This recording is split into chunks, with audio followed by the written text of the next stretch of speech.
The EDO, as some of you may be aware, is a community legal centre that does public interest environmental law. So we're involved, and I think about probably now about 50% of the work that we're doing is related to mining or coal seam gas. It's really exploded in the last couple of years since I've joined the EDO 5 years ago, basically because of the number of community groups that are coming to us who are concerned about the environmental impacts of these issues, and who are just concerned about having a say in the process and what the law may or may not do. So what I'm going to talk to you today about is really about the state of the law, but you have to bear in mind that I do have a perspective on this, because obviously we are a legal centre that's about improving environmental outcomes, so we're not unashamed that we are about trying to use the law to get better environmental outcomes.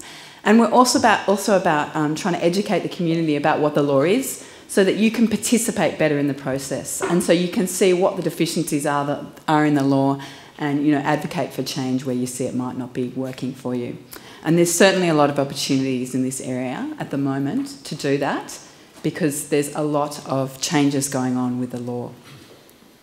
So I've explained to you about what we do. So we give people legal advice, and we represent them in public interest environmental cases. We've run about 15 test cases a year on different issues, and I'll talk to you about the one that we're running for Barrington fairly shortly.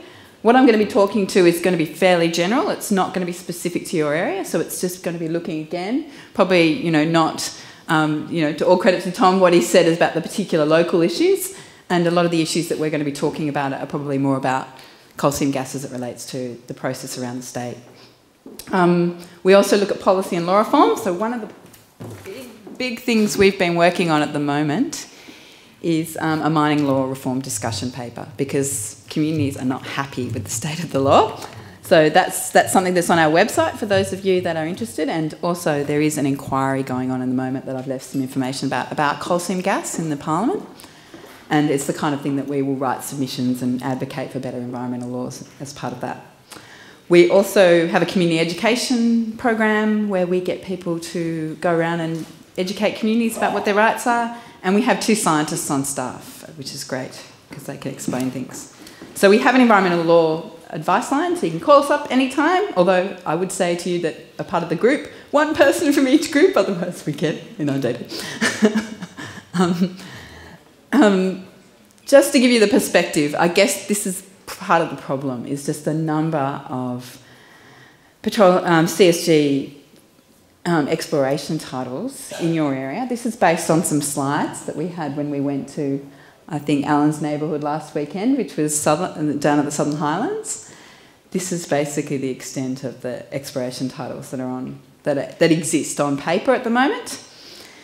And this is putting into the local government areas so that you just get an idea of why people are quite concerned about the cumulative impacts of what's going on. No, obviously not all of these are operating at the moment, but they're there, they've been granted.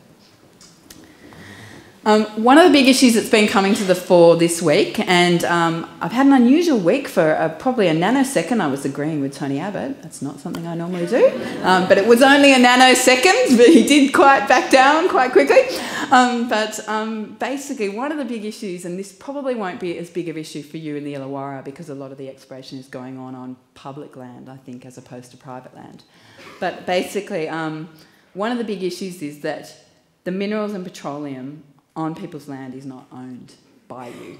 It is owned by the Crown. And so therefore they are able to grant the exploration leases, as they've been doing, as you've seen, over your property.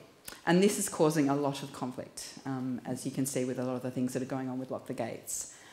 And basically the government can authorise third parties to look for coal seam gas under the Petroleum Onshore Act as well.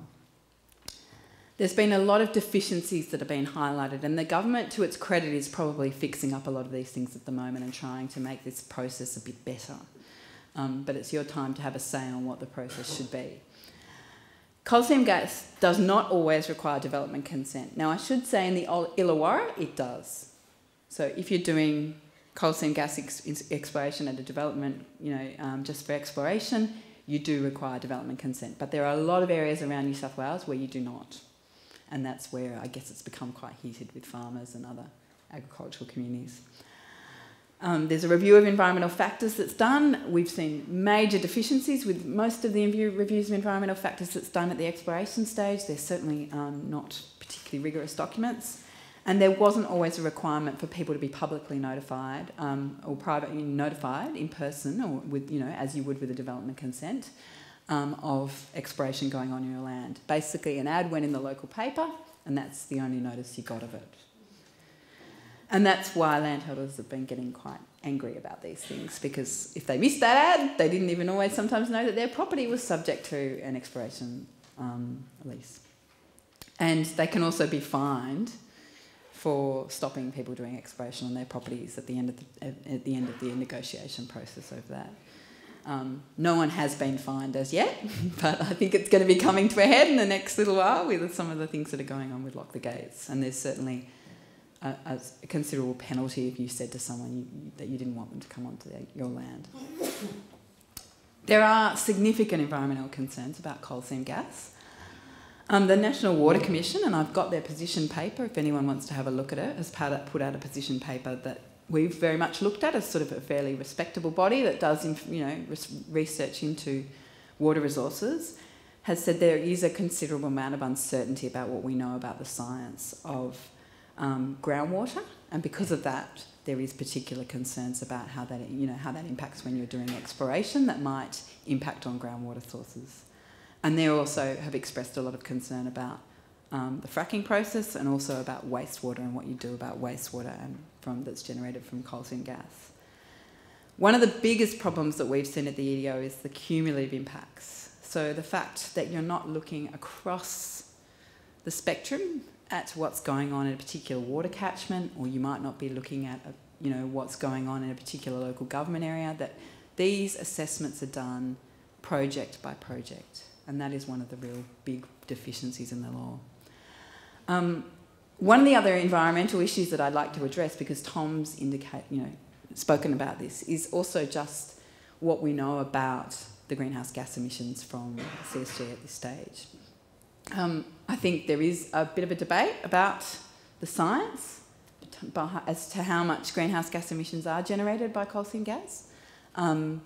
Certainly, what I would say is that our colleagues that we work with internationally are now saying in some jurisdictions where there has been decent policies that have been about promoting renewable energy, like California, gas and solar are now on a par dollar for dollar. So if you do have a decent support for a renewable energy industry, you don't always need to have gas as a transition to a cleaner, greener environment and a more less greenhouse gas intensive environment from coal. We obviously have major issues in this country as how we are going to transition away from coal if we are going to address greenhouse gas emissions. But as I said, in California, it's dollar for dollar. It is that competitive now in that market there because they have really promoted renewable energies and they've got solar thermal up and running and they have a whole solar industry. And I think that is the debate we need to be having, is what do communities want when they're looking at these renewable energy options and what do we want to be promoting? And that's going to be a big issue with the debate that's going on at the moment, nationally. So we're representing the Barrington-Gloucester Stroud Preservation Alliance, who are basically in the Land Environment Court at the moment. They're challenging, they're the first group that's challenged a coal seam gas project approval that's been granted under the, what was the Part 3A legislation, the planning legislation that we have for major projects in New South Wales. Do any of you know Barrington Tops, Gloucester region? Anyway, there's some photos there just to remind you of what it looks like. They're, I guess, dealing with the move. There's a huge expansion going in New South Wales with the coal price as it is, of coal into new areas which haven't traditionally had a lot of coal mining. And Gloucester is one that's really copping it at the moment, where the expansion of coal mining and coal seam gas into that area has, expanded quite significantly. The same is occurring on the Liverpool Plains, Narrabri, areas like that have suddenly got coal mines where they've probably not, only fairly recently. That are moving into fairly different areas away from the Hunter as well, because obviously the Hunter has got a limit to how much more coal they can get out of it. So I think it's coming to the end of its life, just like some of the parts of the Illawarra are probably coming to the different end of their coal exploration days. Certainly, the arguments that we're raising in the Land and Environment Court, and these are judicial review proceedings for those of you that know much about the law, so that you don't have a right to challenge the merits of these projects in the Land and Environment Court and to say whether they're good or bad projects. You only have a right to bring a fairly legalistic argument as to why they shouldn't occur. So this group is basically focusing very much on the precautionary principle and what has been done in this assessment. The Planning Assessment Commission, in approving this particular project, have said we don't know a lot about the hydrogeology of this area. We don't know a lot about what's going to happen with aquifers and groundwater in this area. There's a lot of uncertainty there. The AGL in that particular case don't even know how they're going to deal with the amount of wastewater that they've got, and they've got about 4 or 5 different options as to how they're going to get rid of the wastewater. They haven't been able to settle on one because of the particular issues about whether any of them are going to work. One of them, I think, was treating the water and selling it back to the community, which I don't think is going to work. Because I'm not sure there's going to be that big a market for buying water treated from coal seam gas. Anyway, so the approval has been granted nevertheless, and the approval is subject to a number of conditions to go and do those studies. And we're saying that's not good enough. You need to know when you're approving these projects what are going to be the impacts with enough certainty to be able to address them at that stage, because you don't get a chance to say no later on. You know, once a project's approved, it's approved. It'll be just about, you know, trying to toy around with some of the conditions of approval on it. So it's really important that I think there is proper environmental and stringent environmental assessments done of all the impacts and a real precautionary approach taken to these matters, and that's what we're going to be arguing with the court about in challenging that approval. I just wanted to raise it because it's an often issue that comes up with public land, is often if you've got public land where there is exploration, the government also has to approve the exploration on that land. And not often do we look behind, you know, whether, you know, what is the minister, why have they approved exploration going on, you know, conservation areas or public land? And it's worth asking your political representatives those questions. They can't do coal seam gas exploration without a parliamentary legislation in national parks as well. But not all other conservation and biodiversity areas have that sort of protection. There is a lot of changes going on to the law at the moment in relation to coal seam gas.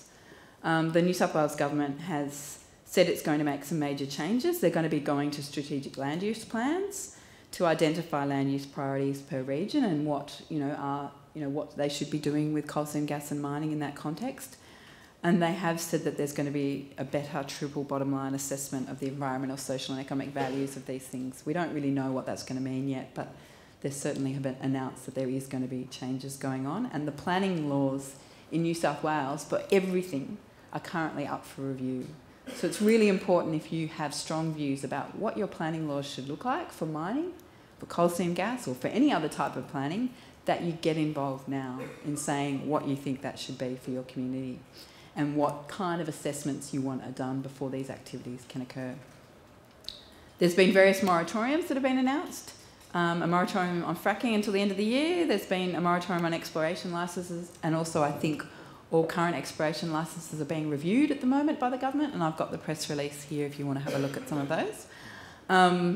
And they're going to be looking at a statewide audit of them all. There's a parliamentary inquiry going on, so your chance to have your say, if you want to have a say about these things. The terms of reference are going to be focusing on the environmental and health impacts of CSG, the economic and social implications, what's the role of CSG in meeting our future and energy needs, and whether or not the legislation's any good. Submissions are being accepted until the 7th of September, so get writing. And there's going to be a whole lot of transitional provisions in place as well that are going to try and give the community more say about new exploration licences, although these are probably not going to be what you're concerned about down here, because you're talking about existing exploration and existing approvals that have already been granted. But there is going to be changes to the way aquifers are dealt with as part of that process. So I think that's probably enough. Thank you very much, Kirsty.